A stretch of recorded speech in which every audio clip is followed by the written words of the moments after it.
I'm Mark Thompson, 45 years old, an investment fund manager at Apex Financial in Chicago, Illinois. For 20 years, I've built a career helping people manage their money wisely, including my wife Sarah Mitchell's family, through their toughest times. But one Tuesday evening, sitting on the couch checking my credit card statement on my phone, I felt like someone punched me square in the gut. A $3,500 charge from Starlight Terrace, a swanky rooftop event venue in downtown Chicago, glared back at me. I'd never set foot there, nor did I recall spending anything there. The confusion quickly turned to shock as I scrolled further. Another $2,200 from Elegant Bites Catering, $1,300 from Cherish Baby Emporium for decorations, and $900 for a professional photographer. In total, over $8,000 drained from my emergency credit card, the one I only entrusted to Sarah for true emergencies, like hospital bills or home repairs. Before diving into the story, comment where you're watching from, and don't forget to subscribe so you never miss the latest video. Sarah, my wife, is a part-time yoga instructor, charming and always making people laugh. But her sister, Lauren, is an Instagram influencer, living lavishly despite only working part-time at a gym. When I scrolled through Lauren's Instagram, I saw a baby shower at Starlight Terrace, fit for an A-list celebrity. The view of Lake Michigan shimmered under the lights. A 5-tiered cake adorned with intricate fondant baby toys. A sparkling tower of non-alcoholic champagne. A wall of blue and silver balloons with giant "Welcome Baby Haze" lettering. Lauren posed in a custom-designed silk maternity dress, hands cradling her bum. Guests held up hand-embroidered onesies with phrases like "Future Star" or "Mommy's Little Prince," paired with luxe gift bags stuffed with high-end baby care products. I scrolled through dozens of photos, my heart pounding as I recognized Sarah's relatives, mutual friends, even a few colleagues from Apex Financial closer to Lauren than me. But I wasn't in a single photo. Not a mention, not a comment like "Wish Mark could have been here." I combed through emails, texts, even checked the physical mailbox. No invitation anywhere. My apartment seemed to spin around me. I hung up the phone, feeling stabbed in the back. Sarah, the wife I've loved and trusted for 15 years, used my emergency card to fund a lavish party I wasn't invited to, then let her family act like I'd willingly paid for it. I called the credit card company, hoping it was a mistake. The agent confirmed, "Ms. Thompson, the card was used in person in Chicago, with the correct PIN. This is an online fraud." I recalled giving Sarah the card when Edward had a heart attack. I'd been clear, only for medical or urgent home repairs. But now, that card had become a golden ticket for Lauren's party. It wasn't just the $8,000 though, that's a hefty sum. It was the blatant calculation. They planned it, deliberately excluded me, used my money, then publicly thanked me as if I'd agreed. The betrayal from Sarah and her family kept me awake that night. Sitting in my darkened apartment, gazing at Chicago's twinkling lights, I wondered how things had come to this. I met Sarah 15 years ago at a coffee shop in Chicago's Loop. I was an ambitious banker at Apex Financial, and she was a part-time yoga instructor, with a smile that could light up a room. Sarah always brought a sense of calm, as if any problem could be solved with a hug and a cup of tea. We fell in love fast, and after 2 years, I proposed to her by Lake Michigan, under a blazing sun. Our wedding at a small restaurant in Streeterville wasn't extravagant, but it was filled with joy. I thought I'd found the perfect life partner. But early in our marriage, I began to notice Sarah's family approached money very differently from me. Her parents, Edward and Patricia Collins, had a stable life until the 2008 financial crisis hit. Edward lost his job managing an auto plant, and Patricia's small furniture store in suburban Chicago shut down as customers stopped spending. I was only 30, newly promoted at Apex Financial, but I didn't hesitate to step in. I spent hours with them, planning debt restructuring, negotiating with the bank to save their family home from foreclosure, and contributing $2,000 a month for nearly 2 years until Edward found new work. Sarah always said I was her family's hero, but I just thought it was what a husband should do. Then there's Lauren Hayes, Sarah's sister, always the center of attention at family gatherings. 3 years older than Sarah, Lauren calls herself an Instagram influencer, with just a few thousand followers. She works part-time at a gym but lives like a Hollywood star. A fancy house in Wicker Park, a brand new SUV, and trips to Miami or Cancun splashed across social media. I never asked where Lauren got the money, but Sarah often said her sister was struggling. 5 years after our wedding, Lauren came to me with teary eyes, saying she owed $20,000 in credit card debt from a few mistakes. I paid it off, thinking it was a one-time gift to help her get back on her feet. Sarah thanked me profusely, and I felt I'd done the right thing for my wife's family. But it didn't stop there. Lauren kept living extravagantly, and every few months, Sarah would gently mention a small issue with her sister. Sometimes it was a $3,000 car repair bill, other times late rent. Each time I helped, though my heart grew heavier. I told myself it was how to keep family peace. But it wasn't just Lauren. Edward and Patricia frequently asked for a little help, like paying for a new roof, buying a new air conditioner, or funding family vacations to Florida or Hawaii. I said no a few times, but Sarah always persuaded me, saying, "You're the only one they can count on, Mark. You're amazing." And I, wanting to be a good husband, nodded. Meanwhile, I gave up personal dreams. A European trip I'd dreamed of since college, postponed indefinitely. A startup investment with a friend, shelved because I needed to save for Sarah's family's emergencies. I didn't resent it, but slowly I noticed her family saw me differently. Edward called me the family man, but added things like, "You're doing so well, a few grand's nothing to you, right?" Patricia would say, "Mark's so successful, but it's a shame he doesn't spend more time with family." Their compliments always had a subtle sting, making me feel I was never good enough, despite my sacrifices. Sarah, though she loved me, seemed blind to this pressure. She always defended her family, saying they just aren't as good with money as you. I suggested financial counseling for them, but Sarah brushed it off, saying I was too serious and family doesn't need that. Lauren was blunter. When I refused to fund her Bali trip 2 years ago, she called me stingy and said I didn't get the value of living. Sarah didn't argue, just quietly apologized for her sister. I started feeling like an outsider in my wife's family. Looking back, I see I'd unwittingly enabled a dangerous pattern. I thought helping showed love and duty, but now I wondered, did Sarah's family love me for me, or because I was always ready to open my wallet? Lauren's baby shower at Starlight Terrace wasn't just an event, it was the culmination of years of being taken advantage of. Sitting in my apartment, staring at Chicago's twinkling lights, I knew I had to confront her, but deep down I feared what I'd hear. Did Sarah truly see me as her husband, or just a cash cow for her family? With trembling hands, I texted Sarah asking her to come home now to talk. When she walked in, with her familiar smile but nervous eyes, my heart tightened. This was the woman I'd loved for 15 years, but now I wasn't sure I knew her anymore. "Sarah," I began, trying to keep my voice steady, "I just saw over $8,000 charged to the emergency credit card. Money spent on Lauren's baby shower, a party I wasn't invited to. How do you explain this?" Sarah blinked, her face paling, but she quickly regained composure. "Oh, Mark, I thought you wouldn't mind," she said, her voice soft, almost coaxing. "It was for Lauren, my sister. I just wanted it to be special. You're always so generous with family, so I figured you'd be okay with it." My blood boiled. "Okay with it? Sarah, you didn't ask me. That card's for medical or home repair emergencies. You know that. And why wasn't I invited to a party I fund?" Sarah hesitated, then said, "I thought you'd feel out of place. It was mostly women talking about babies and pregnancy. You're so busy with work, I didn't want to bother you." Her explanation felt like a slap.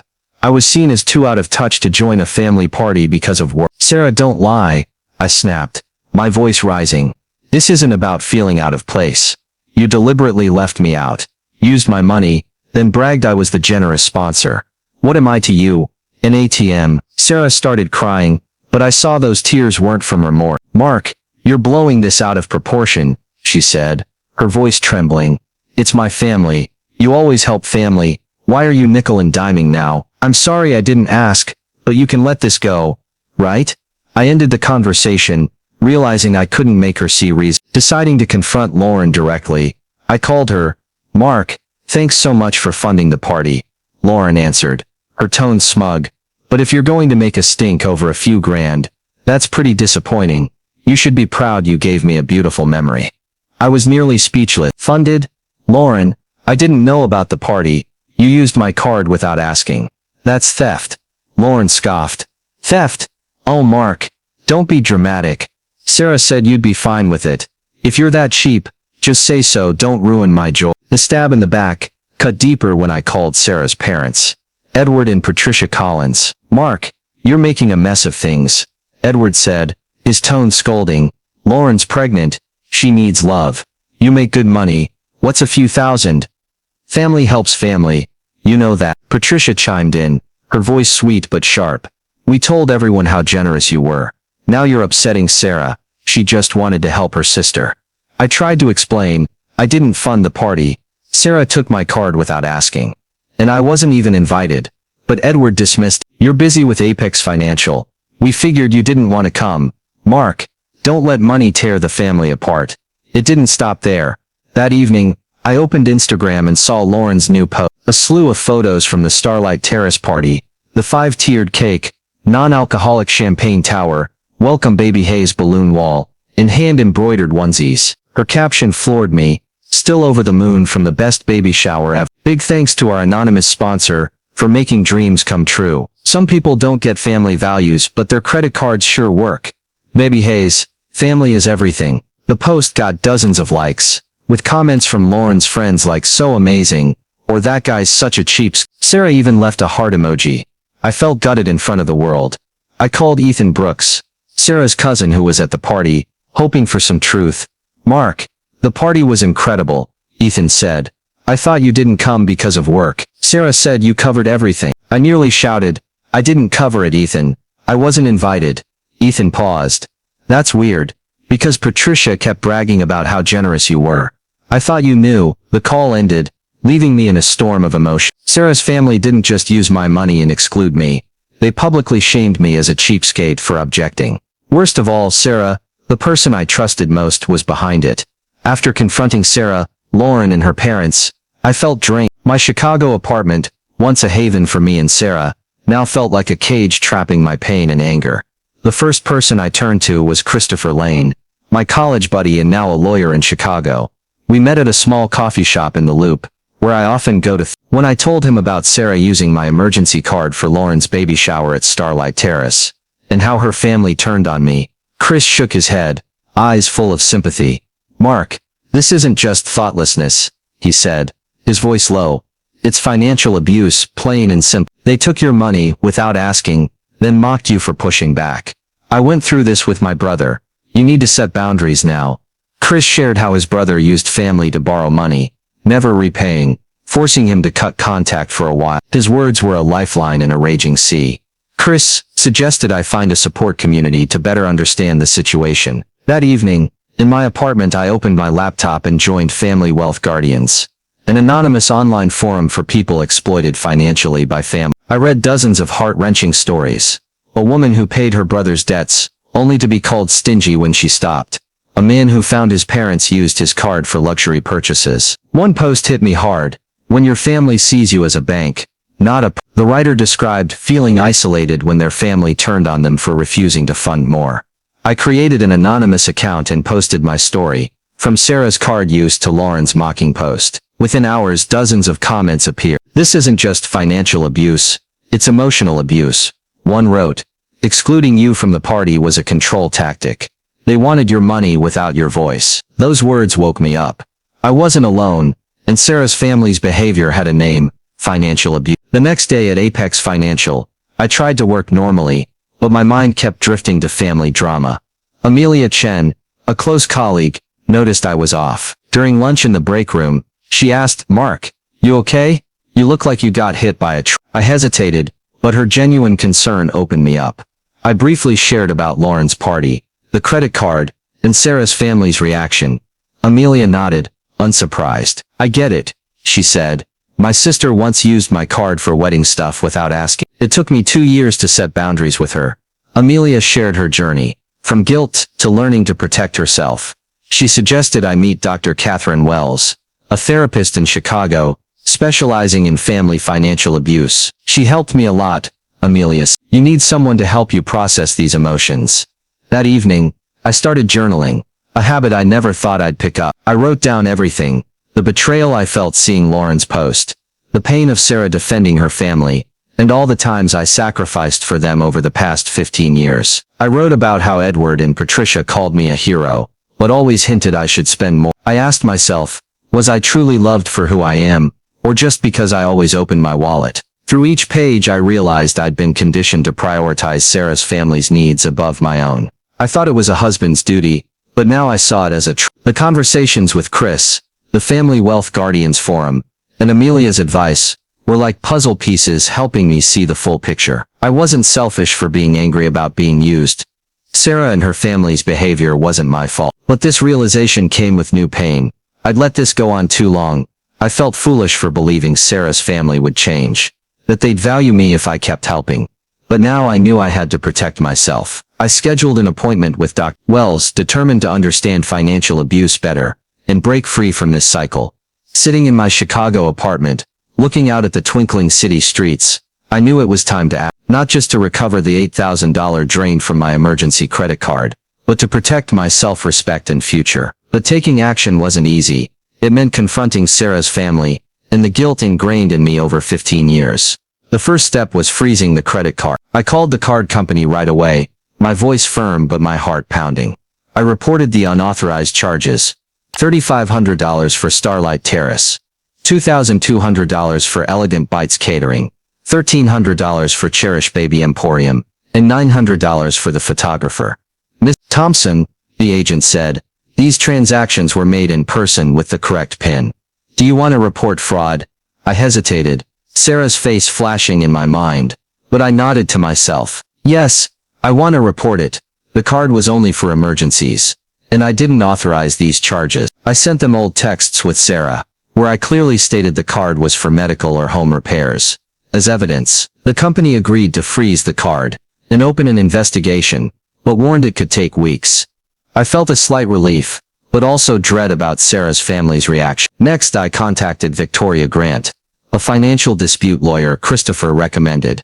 We met at her office in downtown Chicago, with a view of the Willis Tower. After hearing my story, Victoria was blunt. Mark, this is unauthorized use of your property. You could sue for credit card fraud, or at least send a demand letter for repayment. I shook my head. I don't want to drag Sarah or her family to court. I just want them to understand, they can't keep doing this, and I want my money back. Victoria nodded, suggesting we draft a formal demand letter, requiring Sarah and Lauren to repay $8,000 within 30 days, with a warning of legal action if they didn't comply. We crafted the letter together, keeping it professional but clear, listing each charge and emphasizing the card's unauthorized use. Brace yourself, Victoria warned. Your family won't be happy. She was right. Just hours after the letter was sent, my phone wouldn't stop buzzing. Sarah called, her voice full of tears. Mark, how could you do this? Sending a lawyer's letter to your own wife. Are you trying to destroy my family? I tried to stay calm. Sarah, you took my card without asking. Used it for a party I wasn't invited to. That's not my fault. She sobbed harder. I just wanted to help Lauren. You have money. You always help family. Why are you nickel and diming now? I hung up realizing Sarah wasn't remorseful. She was scared of the consequences. Lauren texted, her tone mocking. Didn't think you'd play dirty, Mark. Taking your sister-in-law to court over a few grand? Congrats. You just ruined everything. Edward and Patricia called soon after. You've disappointed us, Edward said.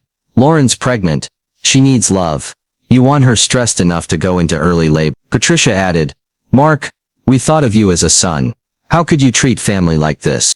Their criticisms cut like knives, but I didn't let them overwhelm me.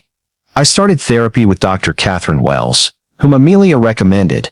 In our first session, I poured out everything, from Lauren's party to how Sarah's family manipulated me. Mark, you're experiencing financial and emotional abuse, she said. They use guilt to control you, making you think protecting yourself is selfish. But setting boundaries isn't betraying family. It's self-preservation. She helped me identify their manipulation tactics.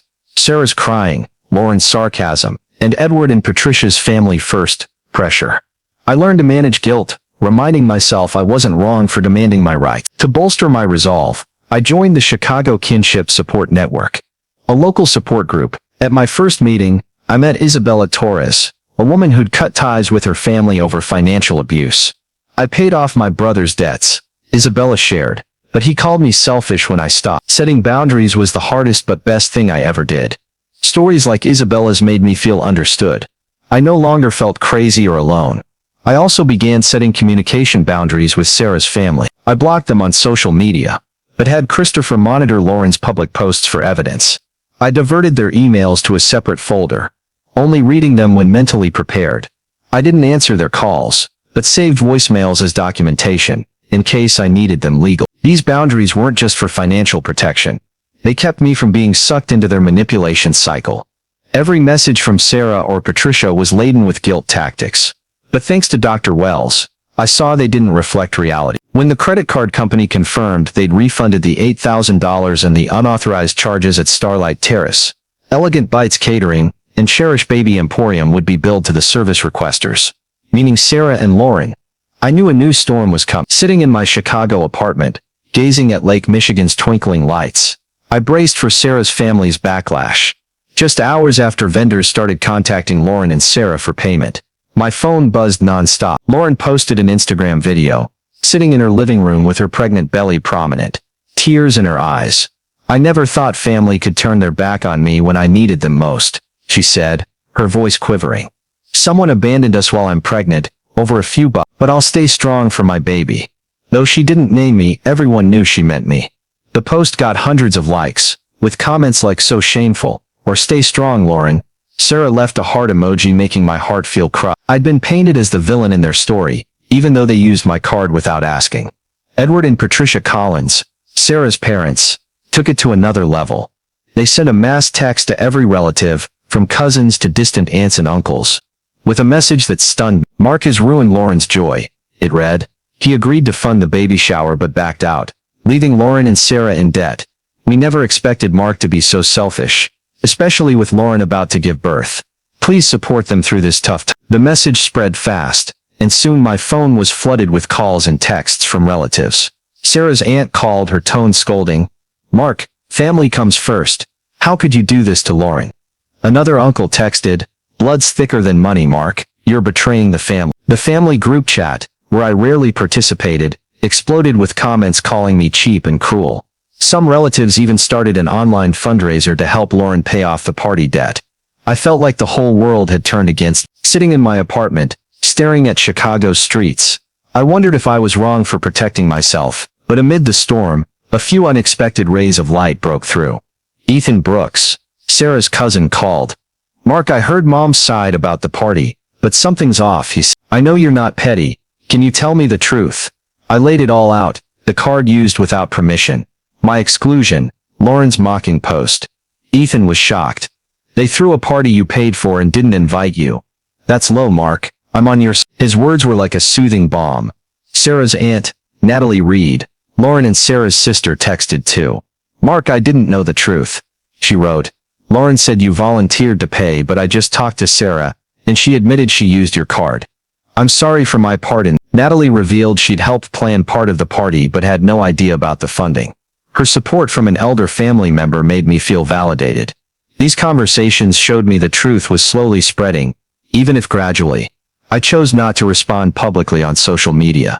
As Dr. Catherine Wells advised, "Don't get dragged into an online war," she said in therapy. "Let the truth speak for itself. Respond privately to those who genuinely want to know." I did just that, briefly explaining to relatives who asked directly, sending evidence like texts with Sarah about the card's purpose. But amid the support, I couldn't stop thinking about Sarah. Our marriage was on the brink. I wondered if it could be saved, or if Sarah would always prioritize her family over me. Each time I saw her heart emoji under Lauren's post, I felt a fresh cut. I started considering divorce, though the thought made my heart ache. Sitting in my apartment, gazing at Chicago's twinkling streets, I felt lonely, but after weeks of turmoil, with Sarah's family's smear campaign and unexpected support from Ethan and Natalie, I knew I needed a clear resolution to end this cycle. Sitting in my Chicago apartment, looking at Lake Michigan's shimmering lights, I realized confronting Sarah, Lauren, or Edward and Patricia individually only led to more manipulation and blame. I needed a structured meeting where the truth could be aired and boundaries set. On Catherine Wells' advice, I decided to hold a family meeting, facilitated by Allison Parker, a Chicago mediator specializing in financial disputes. I texted Sarah, Lauren, and her parents, stating this was their only chance to resolve things civilly. To my surprise, they all agreed to attend. The meeting took place at Allison's downtown Chicago office, a neutral space with windows overlooking the Willis Tower. As I walked in, my heart pounded, but I reminded myself to stay calm. Sarah sat there, eyes red, avoiding my gaze. Lauren, her pregnant belly prominent, crossed her arms defiantly. Edward and Patricia, Sarah's parents, looked at me with a mix of disappointment and reproach. Allison, with a calm but authoritative voice, Open by setting rules. No interrupting. No personal attacks. Focus on solution. I spoke first. I took a deep breath. My voice steady. I called this meeting because I want to resolve this. Not point fingers. Sarah Lauren, you used my emergency credit card to pay $8,000 for the baby shower at Starlight Terrace. Without my consent. I wasn't invited, yet your family publicly thanked me as if I'd volunteered to pay. When I objected, you smeared me, calling me selfish and cheap. For 15 years I've financially supported this family, paying off Lauren's debts, saving Edward and Patricia's house, funding vacations. I never kept score when helping, but this time you crossed every line. This isn't just about money, it's about trust, respect and consent. I can't continue a relationship where I'm only seen as an ATM. Sarah bowed her head, wiping tears, but said nothing. Allison invited her to speak. Mark, I'm sorry for not asking you, Sarah said, her voice trembling. I just wanted Lauren to have a memorable party. I thought you wouldn't mind, since you always help family. I didn't invite you because I was afraid you'd feel uncomfortable with all the baby stuff. Allison gently interrupted. Sarah, you're assuming Mark's feelings instead of respecting his autonomy. Do you think using the card without asking was right? Sarah hesitated, then shook her head. No, but I didn't think it was stealing. We're family. Lauren, unwilling to back down, cut in. Mark, you're blowing this out of proportion. You're rich. What's $8,000 to you? Sarah said you'd be fine with it. If you didn't want to help, just say so. Don't drag lawyers into this. I felt my blood boil, but Allison raised a hand to stop my response. Lauren, let's stay on topic, she said. Mark has made it clear the card was used without permission. Are you taking responsibility? Lauren crossed her arms, smirking. I didn't take the card. Sarah gave it to me. If you want to sue, sue Sarah. Edward and Patricia spoke up, their voices full of reproach. Mark, we thought of you as a son, Patricia said. But you're hurting us. Lauren's pregnant. She needs love. Do you want her stressed out? Edward added. We're used to you help. Maybe we relied too much. But sending a lawyer's letter is too far. Families don't do that. Their words made me want to scream, but I stayed calm, thanks to techniques from Dr. Well. After 2 hours of tense discussion, Allison helped us pinpoint the core issues. Unauthorized card use, my exclusion from the party, public smearing, and a long pattern of financial dependence. I laid out non-negotiable demands. First, full repayment of the $8,000 within 12 months. Interest-free, a term more generous than any creditor. Second, each person, Sarah, Lauren, Edward, Patricia, must send a written apology acknowledging their wrongdoing. Third, clear financial boundaries.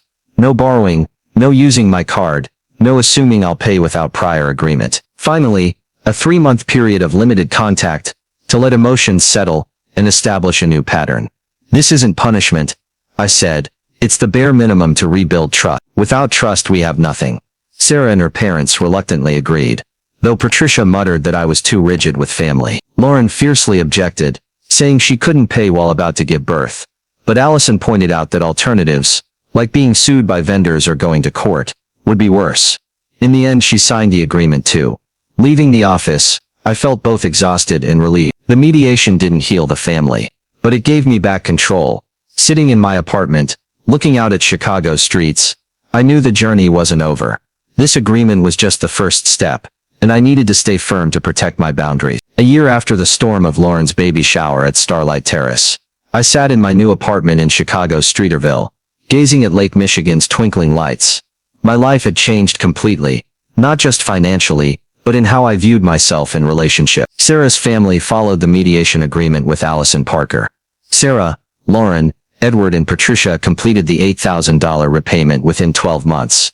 Though Lauren and Sarah often complained about financial pressure, the credit card company refunded the money, and I received written apologies from all four, though Lauren's was just a few cold lines. Sarah and I got divorced. One morning, I met her at a coffee shop in the Loop. Mark, I know I was wrong, Sarah said, eyes downcast. Not just about the card, but how I let my family treat you. I'm trying to change. I nodded but made no promises. Lauren and Sarah kept their distance, after the repayment, sending a birth announcement and a thank you card, but not inviting me to meet my nephew. Through Ethan, I heard they told relatives I was too busy with Apex Financial to care about family. I didn't argue, focusing on my own life. I bought a modern apartment in Streeterville, with a balcony overlooking Chicago's skyline. a symbol of my financial and personal freedom. I joined a running club along Lakeshore Drive, took Italian cooking classes at a local culinary school, and started dating Claire Dawson, a landscape architect who understood family complexities from her own experience. Claire respected my boundaries, something I never had with Sarah. My career soared as I was promoted to senior director at Apex Financial, leading a team and developing financial services for middle-aged clients. Navigating life transitions. My personal experience with financial abuse made me more empathetic with clients, turning pain into strength. Mark Thompson's story reflects real challenges in today's U.S., where financial pressure, family expectations, and social media culture can lead to exploiting kindness. Mark, an investment fund manager at Apex Financial in Chicago, sacrificed personal dreams to support his wife's family, from paying off $20,000 in debt for Lauren Hayes to saving Edward and Patricia Collins' house after the Yet Sarah Mitchell's unauthorized use of his credit card for a lavish baby shower at Starlight Terrace, paired with Lauren's mocking Instagram post, shows how trust can be abused in close relationships. This mirrors a U.S. reality where social media flexing, like Instagram, and pressure for extravagant events, baby showers, weddings, often drive people into debt or to misuse others' finance. Mark's journey from confrontation, seeking support through family wealth guardians, to setting boundaries via mediation with Allison Parker, highlights the importance of self-protection in a society that champions family first, but sometimes overlooks personal respect. A practical lesson: in modern America, set clear financial boundaries, even with family. Like Mark, communicate transparently about asset use, e.g., a card for medical needs only, and keep proof texts, emails to avoid misunderstanding. When facing manipulation, like Sarah's crying or Lauren's smearing, seek support from friends like Christopher Lane, professionals like Dr. Catherine Wells, or online communities. Don't let social pressure, like expectations for husbands to be generous, compromise your self-respect. Learn from Mark, funding his nephew's future, while distancing from Lauren, shows you can be kind without being exploited. Setting boundaries isn't selfish. It's how to build healthy relationships aligned with America's values of respect and responsibility. Subscribe and hit the bell so you don't miss my next video, where I'll dive deeper into setting boundaries and reclaiming self-worth. Thanks for watching my story, and I'll see you soon to explore new life lessons together.